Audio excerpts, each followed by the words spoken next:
Shalom, saya bernama Dandi Ziombing dengan nomor induk mahasiswa 2201040055.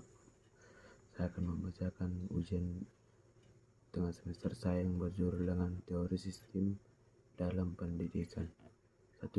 Jelaskan satu teori dengan konsep, prinsip, dan implementasinya dalam bidang pendidikan. Salah satu teori budaya yang dapat dibahas adalah teori antropologi budaya.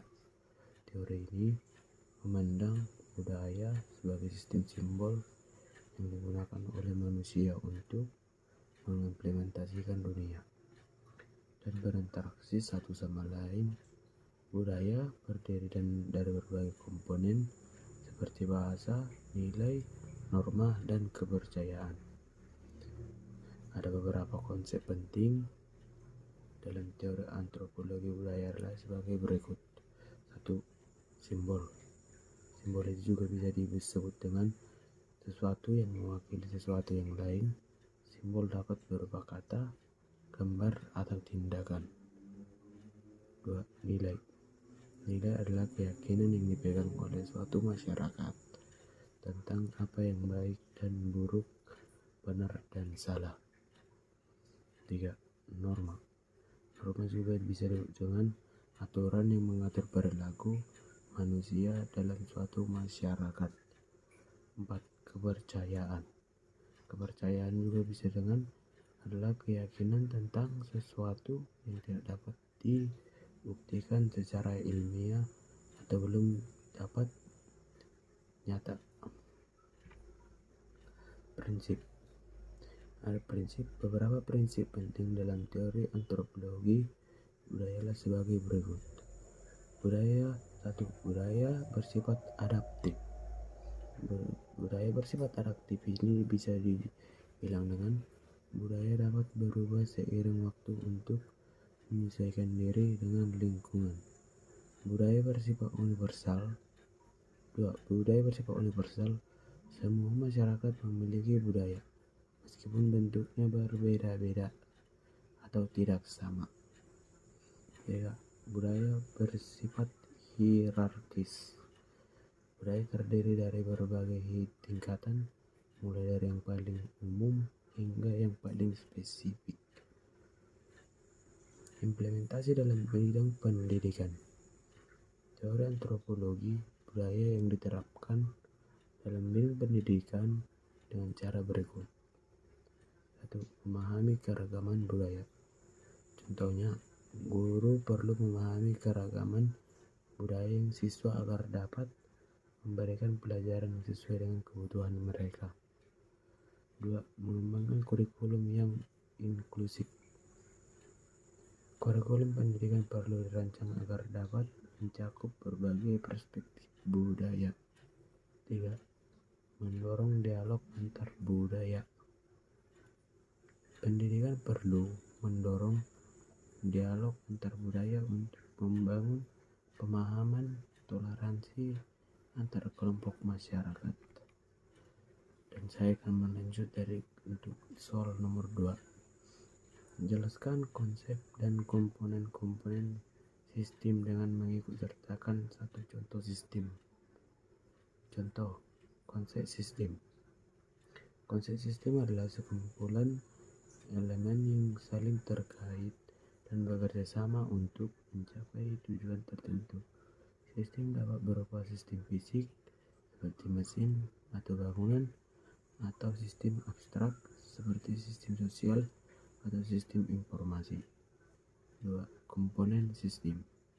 Setiap sistem memiliki komponen-komponen yang saling terkait dan bekerja sama untuk mencapai tujuan tertentu. Komponen-komponen sistem dapat berupa elemen fisik seperti komponen mesin atau bangunan, atau elemen abstrak seperti proses, informasi, atau orang.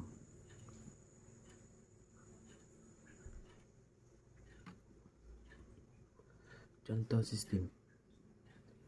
Salah satu contoh sistem adalah sistem transportasi. Sistem transportasi terdiri dari berbagai komponen seperti kendaraan, jembatan, dan rambu lalu lintas. komponen-komponen yang saling terkait dan bekerja sama untuk memudahkan pergerakan orang dan barang dari satu tempat ke tempat lain. Penjelasan komponen sistem transportasi. 1. Kendaraan. Kendaraan itu juga bisa disebut dengan elemen fisik yang digunakan untuk mengangkut orang dan barang, seperti itu bisa dibilang dengan jasa. 2. Jalan. Jalan adalah elemen fisik yang menghubungkan satu tempat dengan tempat yang lain. 3. Jembatan. Jembatan adalah elemen fisik yang menghubungkan dua daratan yang terpisah. 4. Rambu lalu lintas. Rambu lalu lintas adalah elemen abstrak yang mengatur lalu lintas.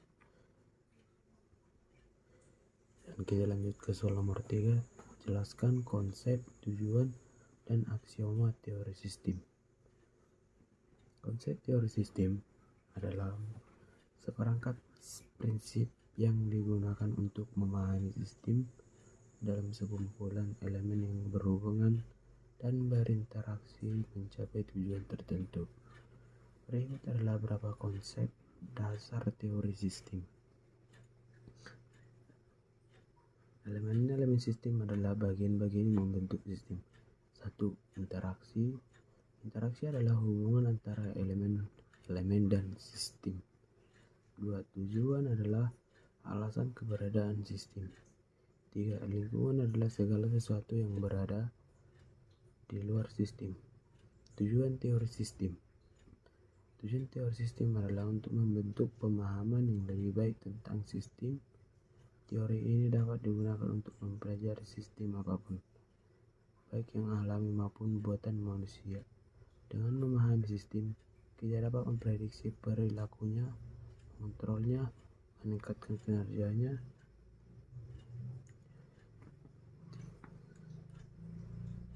Aksioma teori sistem. Aksioma adalah pernyataan diterima sebagai kebenaran tanpa bukti. Ada beberapa aksioma yang mendasari teori sistem antara lain. 1. Kesatuan. Sistem adalah kesatuan yang utuh, bukan kumpulan-kumpulan bagian yang terpisah. 2. Interaksi. Elemen-elemen sistem paling berinteraksi satu sama lain. 3. Perubahan. Perubahan sistem selalu berubah baik secara internal maupun eksternal. 4. Sistem terbuka. Sistem yang berinteraksi dengan lingkungannya. 5. Sistem tertutup. Sistem yang tidak berinteraksi dengan lingkungannya. Oke, saya akan melanjut dengan soal nomor 4. Jelaskan konsep, pelopor, dan implementasi setiap jenis teori sistem dalam bidang pendidikan. A. Konsep teori sistem dalam bidang pendidikan. Teori sistem dapat diterapkan dalam bidang pendidikan untuk memahami dan meningkatkan proses pendidikan. Dengan menggunakan teori sistem, kita dapat melihat pendidikan sebagai suatu sistem yang terdiri dari berbagai komponen yang saling berhubungan dan berinteraksi. Berikut adalah beberapa konsep teori sistem yang dapat diterapkan dalam bidang pendidikan. 1. Sistem pendidikan adalah suatu kesatuan yang utuh, bukan kumpulan bagian-bagian yang terpisah. Setiap komponen dalam sistem pendidikan memiliki peran dan fungsinya masing-masing dan semua saling terkait untuk mencapai tujuan pendidikan. 2. Elemen-elemen sistem saling berinteraksi satu sama lain. Interaksi antara elemen-elemen tersebut dapat berupa hubungan antar individu, hubungan antar kelompok, atau hubungan antar lembaga. 3. Sistem pendidikan selalu berubah-ubah, baik secara internal maupun eksternal. Perubahan internal dapat disebabkan oleh faktor seperti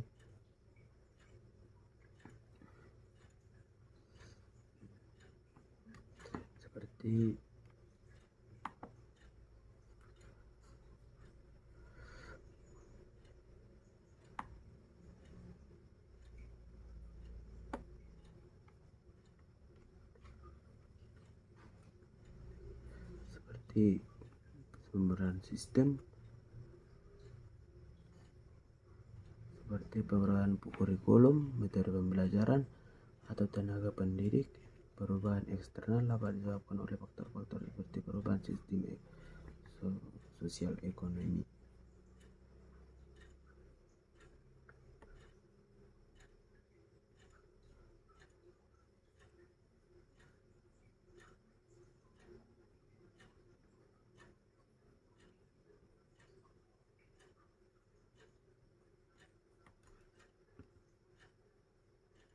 Sosial ekonomi ataupun politik. Pelopor teori sistem dalam bidang pendidikan. Ada beberapa pelopor teori dalam sistem dalam bidang pendidikan antara lain: 1. Berta Lavanley pada tahun 1968 yang mengembangkan teori sistem umum. 2. Miller 1975 yang mengembangkan teori sistem sosial. Kuhn 1970 yang mengembangkan teori dalam sistem pembelajaran. Bronner 1973 yang mengembangkan teori sistem dalam pengetahuan. Implementasi teori sistem dalam bidang pendidikan. Teori sistem diterapkan dalam bidang pendidikan adalah sebagai aspek antara lain: 1. Pengelolaan pendidikan, seperti dalam perencanaan, pelaksanaan, dan evaluasi pendidikan. 2. Pembelajaran, seperti dalam pengembangan kurikulum, metode pembelajaran, dan penilaian pembelajaran. 3. Penelitian pendidikan, seperti dalam pengembangan instrumen penelitian atau analisis data. Berikut ini ada beberapa contoh pengimplementasian teori sistem dalam bidang pendidikan. 1. Penerapan teori sistem dalam manajemen pendidikan dapat membantu untuk meningkatkan efektivitas dan efisiensi pengelolaan pendidikan. 1. Penerapan teori sistem dalam pembelajaran dapat membantu untuk meningkatkan efektivitas pembelajaran. 2. Penerapan teori sistem dalam penelitian pendidikan dapat membantu meningkatkan kualitas penelitian pendidikan. Dan saya akan lanjut soal nomor 5. Jelaskan bagaimana sekolah sebagai lembaga pendidikan dapat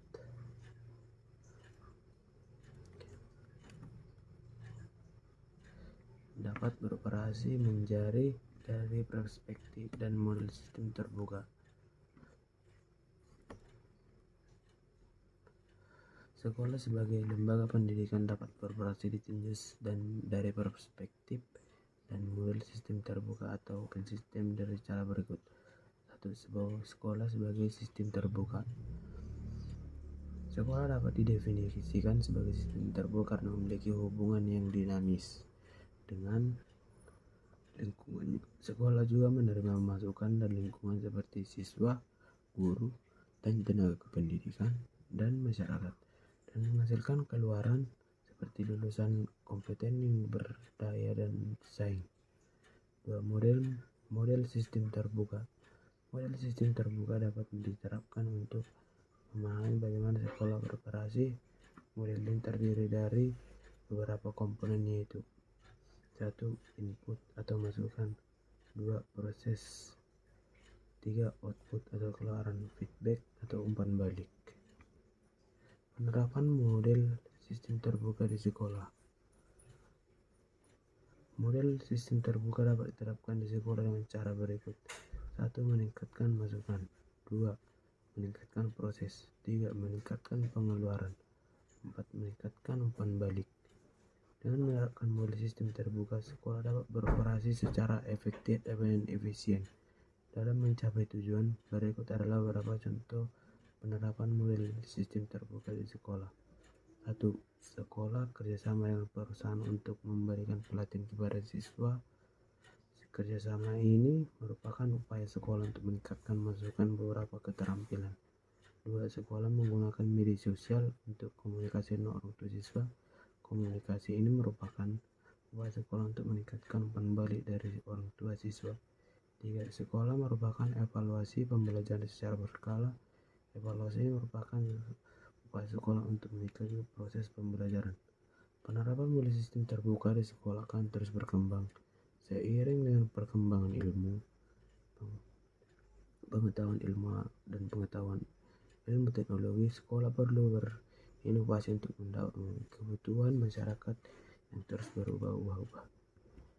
Oke, itulah sekian dari hasil yang ujian saya. Mungkin itu yang bisa saya jawab.